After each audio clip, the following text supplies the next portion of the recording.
Hi, I'm Mike Stanton. It's February 21st. This is the BAM Weekly Muni Market Update. I'm here with David Young from BAM's Capital Markets Desk in San Francisco. David, thanks for taking some time. Thanks for having me, Mike.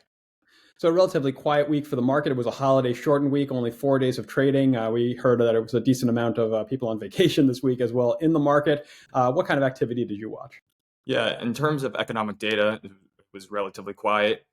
Earlier in the week, the Fed did release the January FOMC minutes. I think the market really dissected what was in those minutes, which was slowing down or pausing quantitative tightening. So ultimately, the Fed's balance sheet, which they've been running off treasuries and mortgage bonds, they've been talking about a slowdown there. I think the direct impact that we saw from those minutes were, when we kind of look at the treasury market, treasuries have been rallying ever since those minutes were released. We look at the 10-year and it's on pace to end the week 3 basis points lower at a 445. The 30-year is more or less the same, actually, at 469.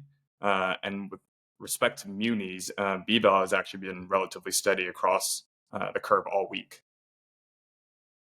And that in part reflects the fact that the primary market slowed quite a bit as well. So there were less supply to digest. Yeah, and then from a technical perspective as well, we look at Lipper. We're seeing reported weekly muni bond inflows of 546 million, and that's actually the fifth consecutive week in positive territory.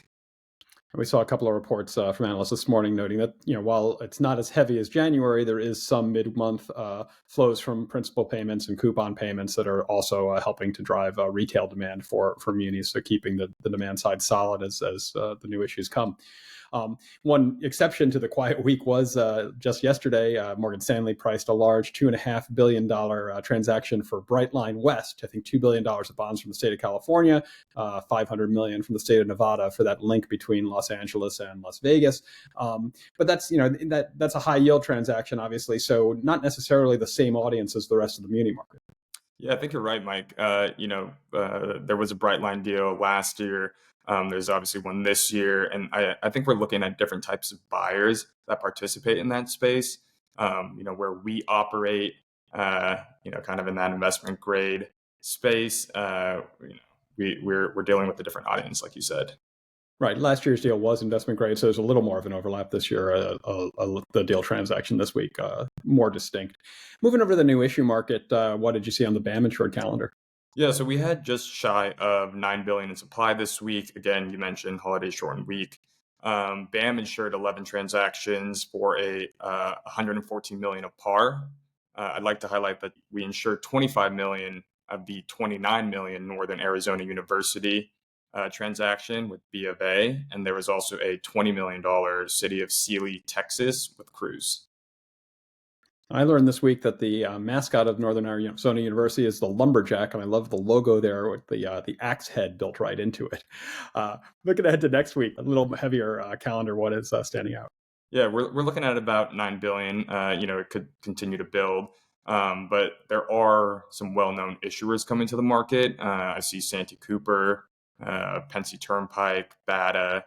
But for BAM, we're expected to continue, being busy. There's a $48 million university area joint authority in Pennsylvania with Raymond James, and a $35 million Lake Tahoe USD California transaction with D.A. Davidson.